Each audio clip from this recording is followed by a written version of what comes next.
Welcome back to Basically a Therapist, but without the degree. I'm your host, Lauren Larson, and I'm really glad that you're here today. This is the last episode of the year. Christmas is literally next week, and I don't actually understand it, but then we're pretty much in 2026 somehow. And I don't know about you, but this year has just gone by in the blink of an eye. And so I want to just dive right into this episode. We are still talking about how to just show up well during the holidays.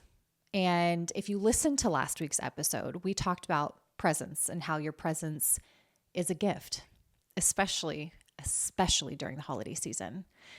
And so today I want to build on that in a way that feels hopeful and honestly just life-giving. And so today we're talking about celebrating others. And it's not in a performative way. It's not in a forced, over-the-top way, but it's in a really sincere and quite honestly honoring way. And I don't know about you, but I just love that word honor.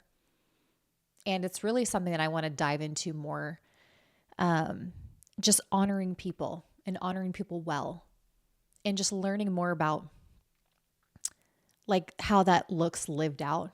I don't know. I first heard about honor from a friend years ago, and it just struck a chord with me. And then every time I hear it, I just feel this pull towards like wanting to just deep dive and research even more. And so I think I'm going to do that maybe over my holiday break between Christmas and New Year's. So I might just kind of dive into this whole honoring concept and talk about it next year because I think it's beautiful. From what I've heard about it, what I know about it, which is I feel just kind of like a 30,000 foot view. And I just want to get really deep into the nitty gritty of it.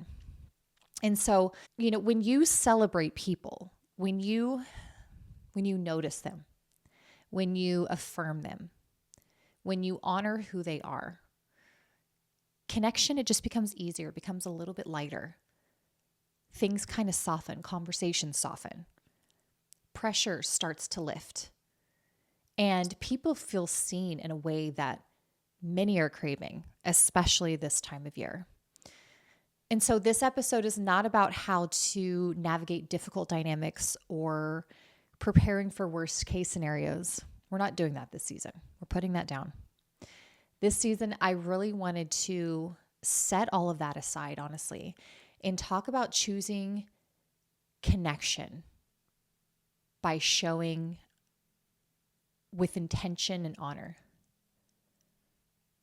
And so I want to take a breath, kind of relax, settle in, grab a cup of coffee, grab your tea, grab your matcha, whatever that looks like. Let your shoulders drop, like unclench your jaw. Let's relax. Let's open up our hearts, open up our minds, and let's talk about what it looks like to celebrate others well. Because, most of us, we walk into the holiday spaces focused on how things might go, right? Is it going to be awkward? Will there be tension? Will I say the wrong thing? Will I step on toes? Will so-and-so say something that's just going to make everything blow up?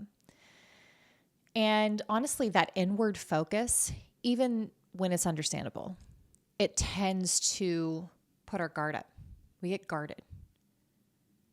And when we celebrate others, it completely flips the focus. And so instead of asking, how do I survive this? You start asking, who can I honor here? And then something just kind of shifts, right? Like just that mindset shift, just asking that question of who can I honor here instead of how do I survive? Because celebration, it's outward facing, right? It pulls you out of your head and the self-focus that can be all consuming, and it turns it into genuine connection. And scripture tells us in Romans 12:10 to outdo one another in showing honor. And isn't that so beautiful? Like imagine if we all did that. Not from a motive of competition, but from intention and honor and love. Choosing to notice what's good in somebody and choosing to name it. And so when somebody feels honored, not analyzed, not needing to be fixed, not simply tolerated, their nervous system relaxes. They feel safe, they settle in, they feel valued. And this allows room for the connection to grow. And I want you to think about a time when someone celebrated you. Maybe they noticed your growth. Maybe they noticed your effort, your heart. And maybe it stuck with you and you remember it so clearly. And that's because something like honor, it sticks. I I recently had someone whom I really don't talk to that often. She reached out to me and sent me one of the kindest messages. And you know what was great about it is that it didn't focus on any accolades or looks or anything superficial. This person complimented my character, how I carry myself as a wife and as a woman of God. And let me tell you what, that message has stuck with me. And it's been 4 days now, and I think about it. And it just did something to me. It shifted. That this person chose to go out of their way, somebody that I have not talked to in a really long time. They went out of their way. They're clearly watching what I'm doing through this podcast online. And they went out of their way to text me directly and tell me that. And it wasn't just some quick little sentence saying like, hey, thinking of you or whatever, which there's nothing wrong with that necessarily. But there was so much intention behind the words. And it just completely encouraged my heart and it lifted my spirit. Because you don't know what people are going through. You don't know the doubts that people have, and I doubt myself on this platform all the time. And so for her to say something about the podcast that I'm doing and to keep going was amazing. Because I'll be honest, sometimes it feels like I'm talking to myself, right? And this isn't me putting this out here to get something from you all. It's I'm being vulnerable and I'm being honest that sometimes I feel like I'm just talking to myself, right? And nothing really goes anywhere. And for this person that I didn't even know was listening or watching the podcast say something about the podcast too was really cool. And them telling me to keep going was awesome. And I feel like I randomly get those messages maybe once or twice a year where it's like, hey, I really like what you're doing. And I'm like, oh my God, somebody's listening. Somebody's watching. And you don't know, because I literally was having these thoughts in this conversation with a friend maybe like a week or two ago where I was just like, I don't know if this is like, if this is where I should be, like if this is what I'm supposed to be doing. I don't know if anybody's really listening or paying attention. And then I get that message and it's like, okay, they always come at the right time because this is a constant thought. It's a constant feeling, right? Imposter syndrome is rough. But anyways, so before I move on, I just want to clarify something really important. And it's that celebrating others is not flattery. It's not exaggeration. It's not ignoring reality or pretending everything is perfect. And it's definitely not trying to get into somebody's good graces or to get someone to like you. So if that's the motive, if you feel like that's the motive, like this people pleasing, I need you to like me sort of energy, please don't say anything. Because celebration, it's a truthful noticing. It's not giving to get. It's seeing somebody clearly and choosing to name what is good, what's growing, what's life-giving. It's speaking life over someone. And also, it's not your job to celebrate everyone equally or constantly. This isn't emotional overgiving. This is intentional connection. Again, check the motive. Sometimes celebration can look like just a sentence. Sometimes it can look like a quiet moment of affirmation. And sometimes it's simply you listening. Remember, your presence is a gift. Repeat after me. My presence is a gift. Say that to yourself this holiday season.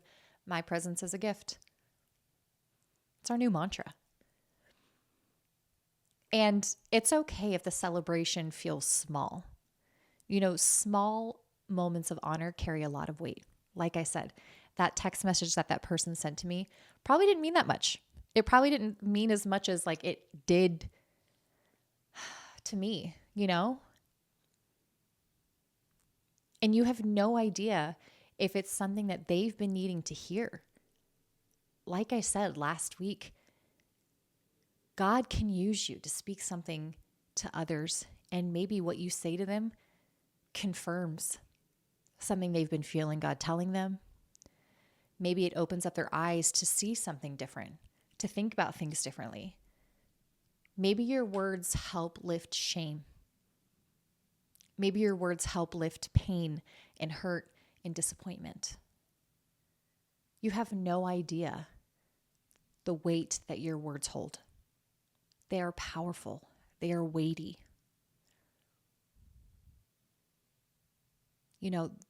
Life and death are in the power of the tongue.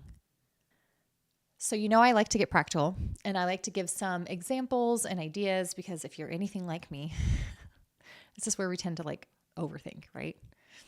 I'm an overthinker. It's terrible.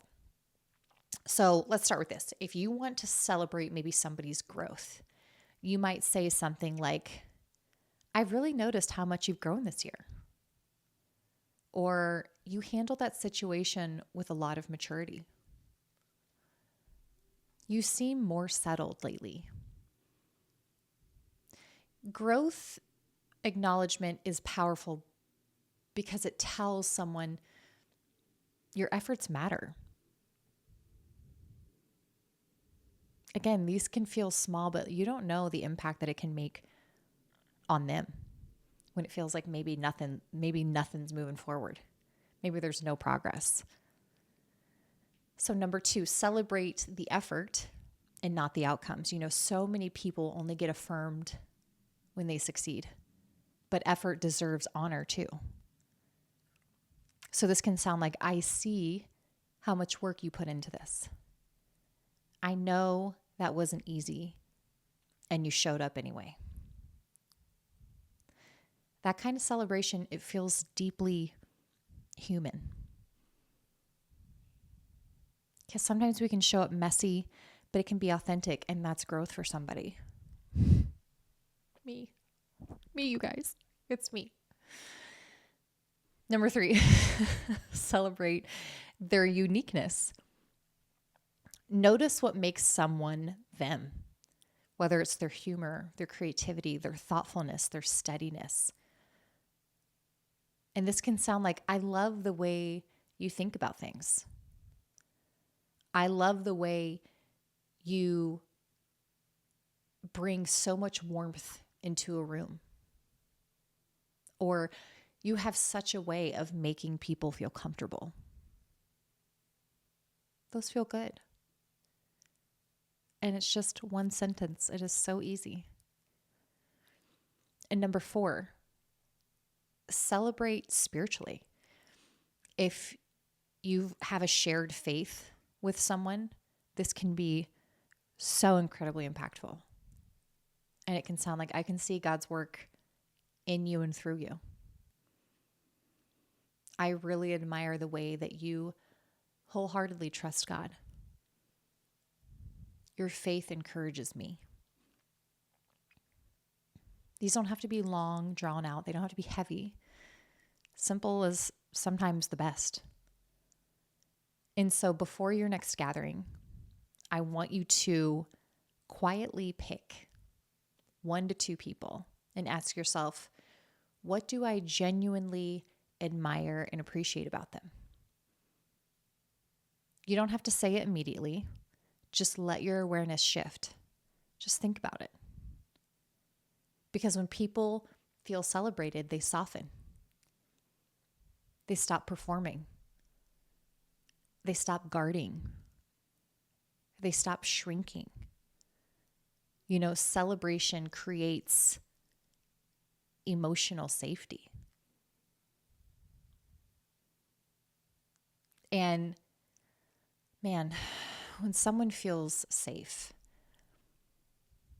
they can share more honestly. Conversations just tend to go a little bit deeper without any effort. And I've had so many moments where simply noticing something about someone opened the door to a conversation I never expected.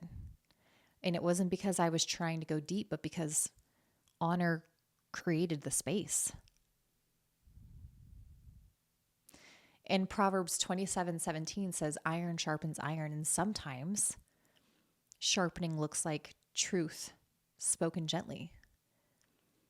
And sometimes it can look like encouragement offered sincerely. But here's the beautiful part, is that celebration, it multiplies. When you honor someone, they often become more open to honoring others.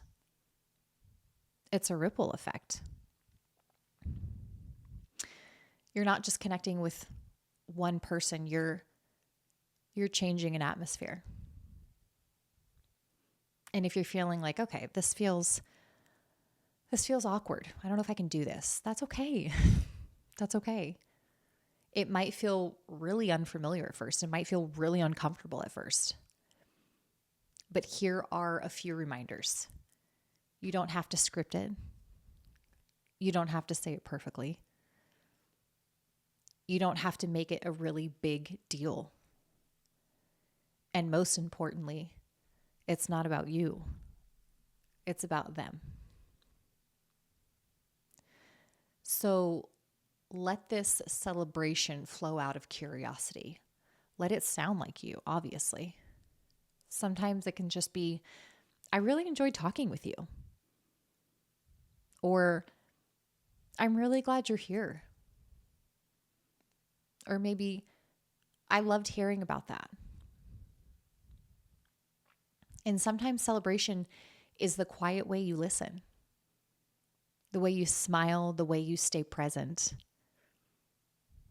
That's something that I talked about in last episode. So if you didn't listen to it, go back to episode 17. You know, again, you're not responsible for changing anyone. You're just simply creating room for connection. And you have the power to shift atmospheres. And here's something we don't talk about enough, is that celebrating others changes you. It softens your heart. It shifts your focus from you and maybe in this self-protection stage to gratitude. Because when you start looking for what's good in people, you become more aware of God's goodness at work in them. And that can overflow to you. You know, celebration, it interrupts cynicism. It interrupts judgment. It invites joy in. And joy, real, authentic joy, is so very deeply connecting. And so I want to leave you with this image. I want you to picture yourself walking into the next holiday party. You're not bracing. You're not scanning for tension. You're not rehearsing. You're grounded. You're open. You're attentive. You notice people. You celebrate small things. You honor who they are. And the room maybe feels lighter, not because everything is perfect, but because love is present. Connection is flowing. And you don't have to fix. You don't have to manage. You don't have to overdo it. You just have to notice and honor. That is connection. You know, this has been the theme of the last few episodes, but it's pressure off. And that's what I want this holiday season to feel like for you, is just the pressure off, the pressure lifting off of your shoulders. Because I know that we can tend to focus on how to show up, like with people that don't respect my boundaries, or how to show up with family that is tough to be around, or whatever. And it doesn't have to be that. We don't have to necessarily focus on that this season. And there's nothing necessarily wrong with that. But I also think it's really beautiful to, while having boundaries and protecting yourself, obviously, like still being able to show up and choose connection. Like even if things are a little weird or a little awkward, you don't have to let that affect you. You don't have to let that affect your personality, your character, how you show up, your thinking, your feeling. You can just still show up authentically. And whatever else is swirling around you has nothing to do with you. Because you are choosing connection. You're choosing presence. You're choosing honor this holiday season. You get to be a blessing to others. And that's the choice that we get to make, even if the relationship is strained, even in the tension, even in the awkwardness. Choosing connection. You get to choose that. And I hope that you do. And I want to hear all about your holidays and how well things went for you. And I am just so thankful that you were here with me today, that you listened to this episode. And if you think that this episode would encourage anybody else who may be wondering or stressed about the holiday season and wondering how to show up, please share it with them. If they could use a reminder on choosing connection, that can be life-giving, that can be honoring. And in a few weeks, we're going to be diving into some exciting topics about family. And I'm very excited about this. I think it's going to be good. But until then, go celebrate someone. Choose connection. It matters more than you think. Merry Christmas. Happy New Year. And I will see you next time. Bye.